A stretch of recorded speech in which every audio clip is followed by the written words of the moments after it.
नमस्कार, जोहार झारखंड देख रहे हैं आप। आपके साथ मैं हूं शिप्रा झा। गुमला पुलिस ने गुप्ता बस से नोटों से भरा 5 बैग जब्त किया है, जिसमें 7 करोड़ रुपए कैश होने का अनुमान है। पांचों बैग के साथ मोहम्मद फरीद नामक युवक भी पकड़ा गया है, जबकि उसके 2 साथी भाग निकले।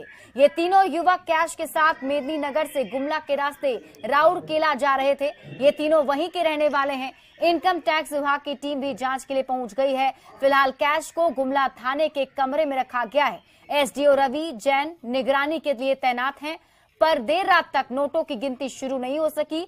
आरोपी मोहम्मद फरीद और उसके दोनों साथी मोहम्मद कैफ और विशाल कुमार दिल्ली के स्वर्ण व्यवसायी के यहां काम करते थे, जहां रोजाना 1 से 1.5 किलो सोने की बिक्री होती थी।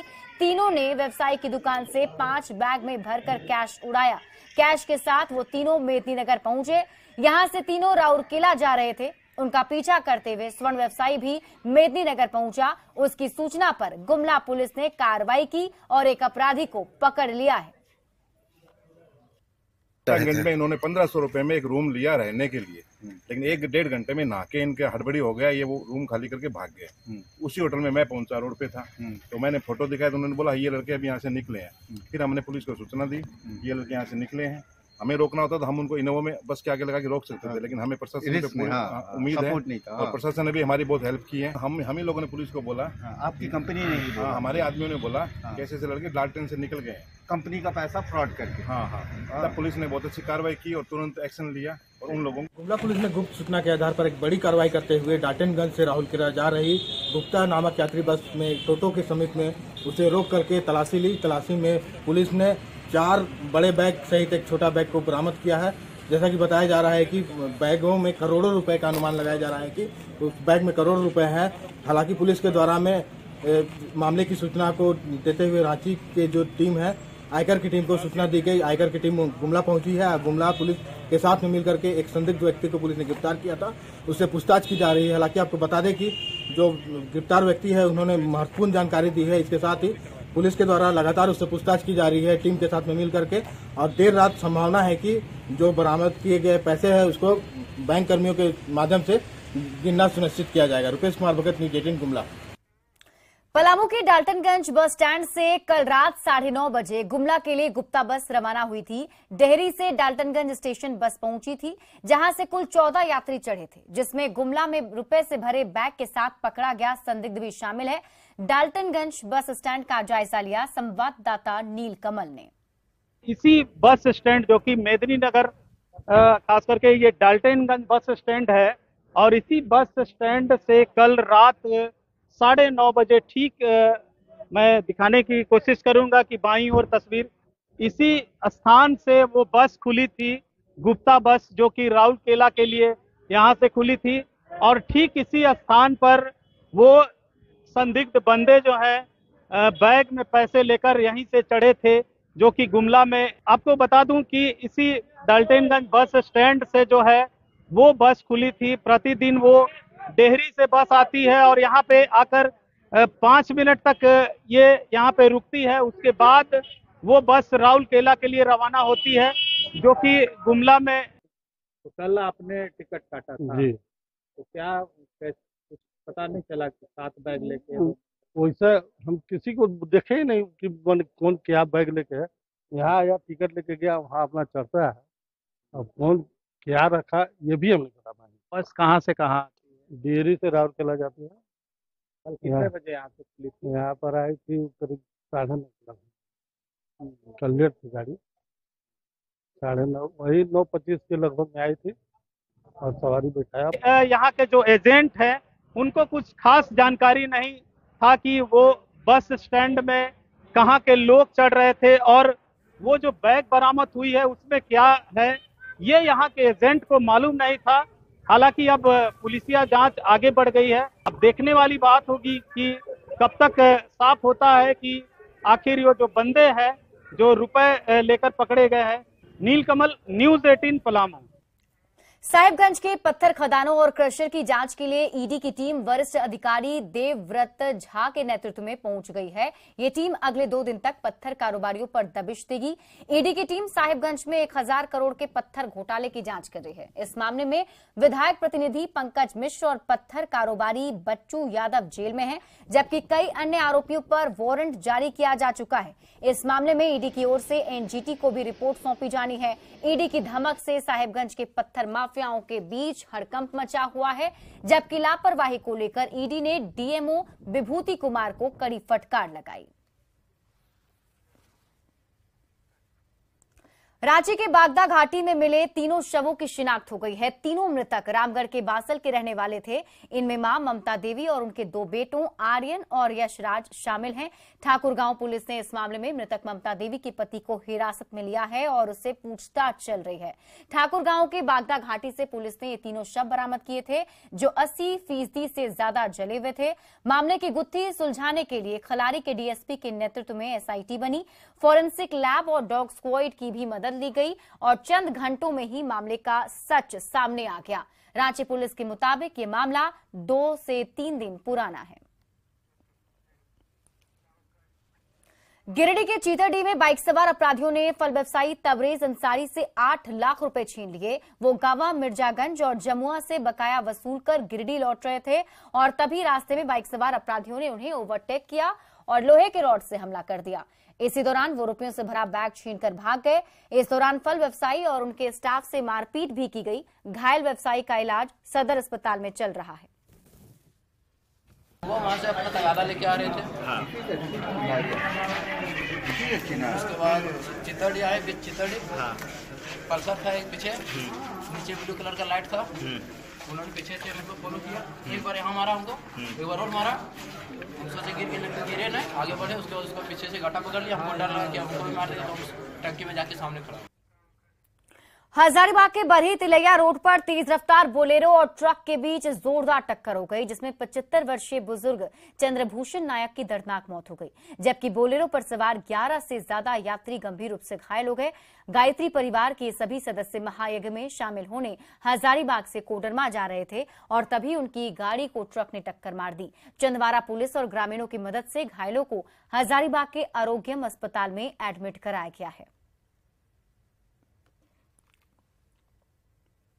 और ये बहुत दुखद घटना है। और विजय साहू जो एक सक्रिय सामाजिक युवा है और आज उसके परिवार, उसके पिता की मृत्यु हो चुकी है। उनके परिवार के 5 सदस्य गंभीर संकट से जूझ रहे हैं और उनका इलाज चल रहा है।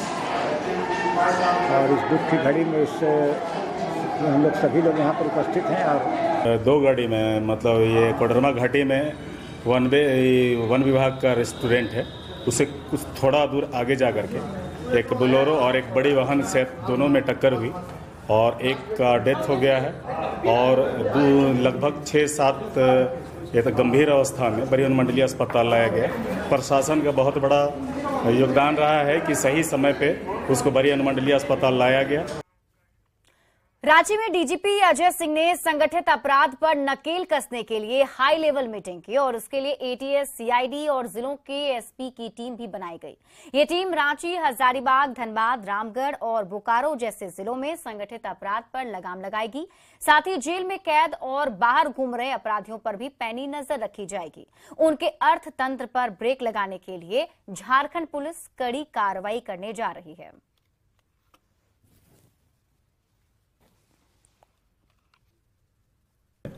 आज की बैठक मुख्य रूप से जो पूर्व में बैठक हुई थी, जिसमें कि सभी को जो टास्किंग दिया गया था कार्रवाई संगठित आपराधिक गिरोहों के खिलाफ जो योजनाबद्ध तरीके से जो कार्रवाई करनी है, उस पर आज की बैठक में मुख्य रूप से जो प्रगति की गई है, जो प्रोग्रेस हुई है, उसकी समीक्षा की गई। उसके अलावा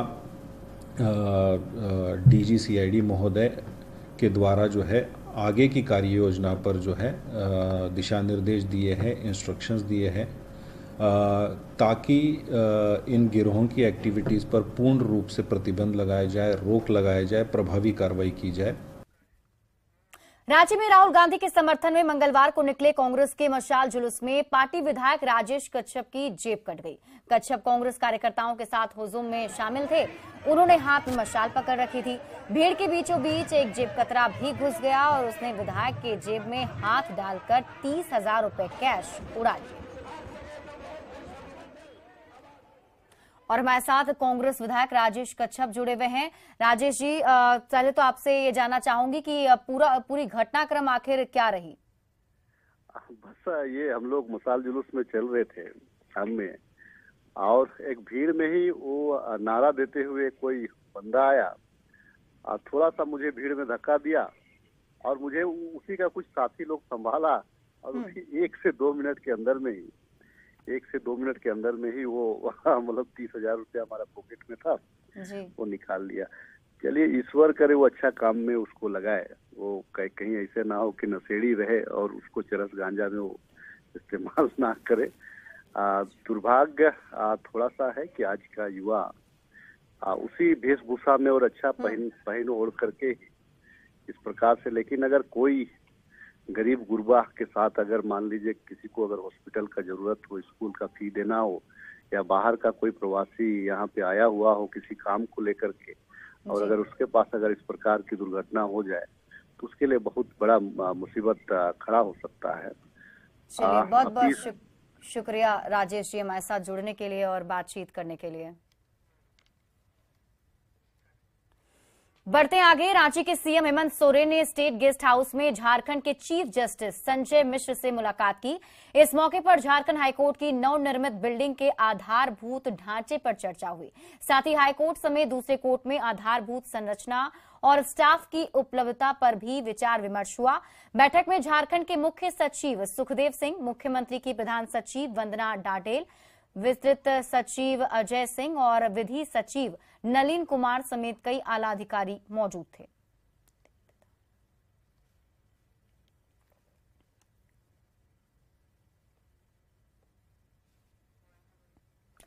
और ये तस्वीर हम आपको उस वक्त दिखा रहे हैं जब बैठक में आला अधिकारी पहुंचे थे और उस वक्त मुख्यमंत्री भी उनसे मुलाकात करते हुए नजर आए, बातचीत करते हुए नजर आए। और रांची में बीजेपी की ओर से 11 अप्रैल को हो रहे आंदोलन पर जेएमएम और कांग्रेस ने सवाल उठाए हैं। दोनों दलों ने आरोप लगाया कि महंगाई और भ्रष्टाचार से ध्यान भटकाने के लिए बीजेपी आंदोलन के नाम पर नौटंकी करने जा रही है। जब सारा तरफ से उछल कूद कर लिया तो हम लोग कहते हैं ना, एक कहावत है, खिसियानी बिल्ली खंबा नोचे, तो इसलिए अब उनका ये नारा है। तो बंगला में एक कहावत है, शौकीन इच्छा गुरु मोरेना, मतलब बाज और चील की इच्छा से कोई पशु की मृत्यु नहीं होती है। तो इसलिए इनका ये जो सोच है और जो कल्पना है, इसको कल्पना ही रहने दीजिए। लोकतंत्र में जो जनता का प्रश्न है उसका जवाब देने का दायित्व भी केंद्र सरकार के ऊपर आता है। और हमें यह लगता है कि भारतीय जनता पार्टी जो इस राज्य में नौटंकी कर रही है, घेराव कार्यक्रम, तो महंगाई के नाम पर घेराव करे, देश की गिरती अर्थव्यवस्था के नाम पर घेराव करे। सिलेंडर 1100 रुपये का हो गया है, इसके नाम पर कब सड़कों पे उतरेगी भाजपा? कब पेट्रोल 100 रुपया के पार हो गया, इसके नाम पर कब सड़कों पे उतरेगी भाजपा? रामगढ़ की पूर्व कांग्रेस विधायक ममता देवी को बेल मिलने की खुशी में कांग्रेस कार्यकर्ताओं ने जमकर जश्न मनाया और इस मौके पर रामगढ़ के सुभाष चौक पर आतिशबाजी भी की गई और ममता देवी की जमानत मिलने को न्याय की जीत करार दिया। झारखंड हाईकोर्ट ने आज ही गोला गोलीकांड में उन्हें जमानत दी है। इससे पहले एक और मामले में उन्हें बेल मिल चुकी है। अब ममता देवी के जेल से बाहर आने के रास्ते साफ हो चुके हैं।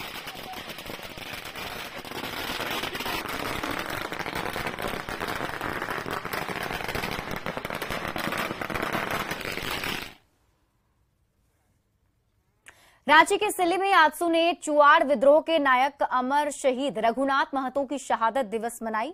इस मौके पर आजसू अध्यक्ष सुदेश महतो ने कहा कि बिरसा मुंडा की तरह रघुनाथ महतो ने भी आजादी की लड़ाई लड़ी, पर इतिहास में उन्हें सम्मानजनक जगह नहीं मिली। सुदेश महतो ने हेमंत सरकार पर भी जोरदार हमला बोला और कहा कि स्थानीय नीति और ओबीसी रिजर्वेशन के नाम पर जनता से ठगी हो रही है, जिसे बर्दाश्त नहीं किया जाएगा। लेकिन अचानक 3 साल बीत जाने के बाद पहले क्या बोले, 6 महीना के अंदर 1 महीना के अंदर पहला कैबिनेट क्या था, ओबीसी को आरक्षण देंगे, एससी के लिए हम कोटा बढ़ाएंगे, एसटी का कोटा बढ़ाएंगे, सारना धर्म कोड लेके आएंगे। अरे इतिहास देखो, 40 साल का झारखंड मुक्ति मोर्चा और पूरा गुरुजी का इतिहास देखो। 40 साल में किसी मंच पर गुरुजी को सारना बोलते हुए कोई सुना है तो रिकॉर्ड निकाल के रख दो, लेकिन रिकॉर्ड निकाल के लाइए। ये समय का मांग है, आंदोलन का मांग है। जब पूरा ये एरिया का लोग आंदोलित हुआ तो मजबूरन सारना बोलना पड़ा है, वो परिचय की चर्चा करना पड़ा है। ये लोग कभी नहीं बोलते थे, ये लोग कभी भी नियोजन नीति, स्थानीय नीति विषय नहीं था। वो तो चाहते थे कि जितना दिन विषय रहेगा उतना दिन राज करेंगे। और इसी बीच रुख करेंगे बड़ी खबर की। रांची से बड़ी खबर है, जहां आईएएस हिमानी पांडे केंद्रीय प्रतिनियुक्ति पर गई हैं। इस वक्त की बड़ी जानकारी हम आपको बता दें, रांची से बड़ी खबर सामने आ रही है। बताया जा रहा है आईएएस हिमानी पांडे जो है वो केंद्रीय प्रतिनियुक्ति पर गई हैं। उषा मुंडू ग्रामीण विकास की अवर सचिव बनी हैं। प्रीति सिन्हा महिला विभाग की अवर सचिव बनाई गई हैं। अमृता प्रियंका एक्का सहायक निदेशक बनी हैं। रीना कुजूर रामगढ़ की कार्यपालक दंडाधिकारी बनाई गई हैं और कोमल खूंटी की कार्यपालक दंडाधिकारी बनाई गई हैं।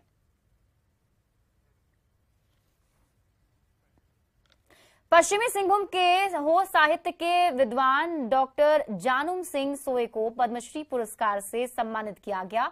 राष्ट्रपति भवन में राष्ट्रपति द्रौपदी मुर्मू ने उन्हें यह सम्मान प्रदान किया। सोए कोल्हान यूनिवर्सिटी में रीडर के पद से रिटायर हुए थे। हो साहित्य के क्षेत्र में उल्लेखनीय योगदान के लिए पिछले दिनों उन्हें पद्मश्री से सम्मानित करने का ऐलान किया गया था।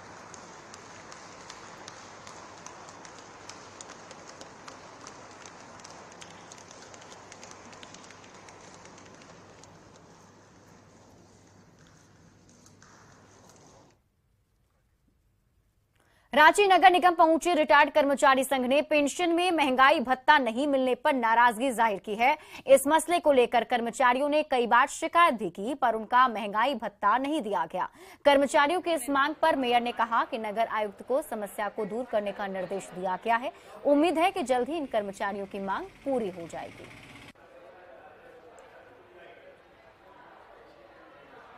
हम लोग को महंगाई भत्ता का जो बढ़ा है, जो सरकार के द्वारा दिया गया है, आज नहीं दिया जा रहा है।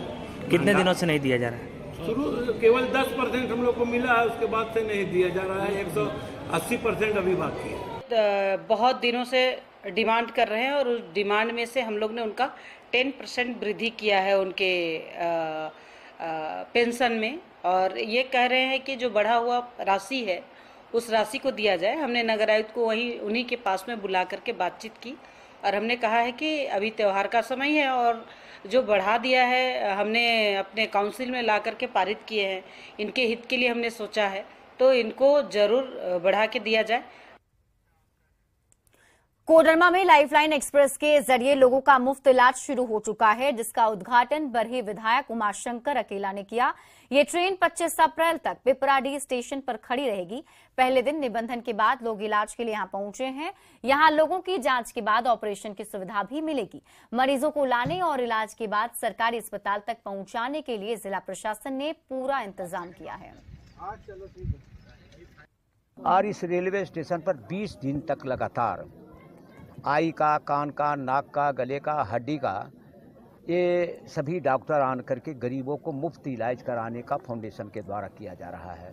भारत सरकार ने इनको रेलवे स्टेशन मुहैया कराया है। जहाँ जहाँ जानते हैं तो पहले से आदेश लिया जाता है रेलवे स्टेशन के लिए, और एक ट्रेन भी भारत सरकार ने मुहैया कराया है। जिला प्रशासन इसमें मोस्टली जितना हमारा ह्यूमन रिसोर्स है सब हम लोग कर रहे हैं। जितना हमारा डेटा जो कलेक्ट किया गया है, सर्वे हम ही लोगों ने कराया है, तो जिला प्रशासन पूरा जो है अपना एक तरीके से प्रोजेक्ट को इम्प्लीमेंट कराने में मदद कर रहा है। इनकी सर्विसेज इनकी है और हम लोग जो है इनको पूरा मैनेजमेंट प्रोवाइड कर दे रहे हैं ताकि ज़्यादा से ज़्यादा लोग हमारे आ पाए, क्योंकि जब तक अगर हम इनको मैनेजमेंट और ग्राउंड सर्वे करके देंगे नहीं।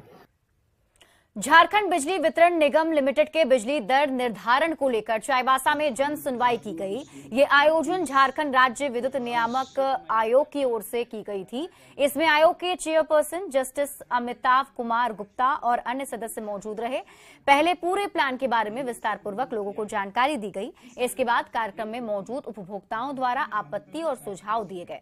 दोनों पक्षों को सुनने के बाद आयोग ने बिजली विभाग को व्यवस्था में सुधार करने का निर्देश दिया।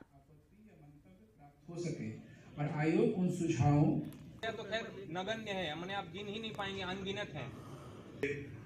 बिजली 24/7 जो कि अभी मिनिस्ट्री ऑफ पावर का भी कहना है। Amit Thakur, Nitish Prakash. Reliance Retail Limited ने omni channel beauty retail platform Tira launch किया है। ऐप और वेबसाइट के साथ ही रिलायंस रिटेल ने मुंबई के बांद्रा कुर्ला स्थित जियो वर्ल्ड ड्राइव में टीरा स्टोर खोलने की भी घोषणा की है। टीरा प्लेटफॉर्म्स पर ग्राहकों को वर्ल्ड क्लास ब्यूटी प्रोडक्ट्स मिलेंगे। टीरा के ऑनलाइन प्लेटफॉर्म को नेविगेट करना काफी आसान है। तो जियो वर्ल्ड ड्राइव में 4300 स्क्वायर फीट में फैले टीरा स्टोर में कस्टमर्स के लिए कई बेहतरीन सेवाएं भी उपलब्ध होंगी। टीरा टेक्नोलॉजी और कस्टमाइज्ड एक्सपीरियंस पर आधारित एक ओमनी चैनल रिटेल कॉन्सेप्ट है जो उच्च स्तर के वैश्विक और घरेलू ब्रांड उपलब्ध कराएगा। टीरा का ऑनलाइन प्लेटफॉर्म को नेविगेट करना बहुत आसान है।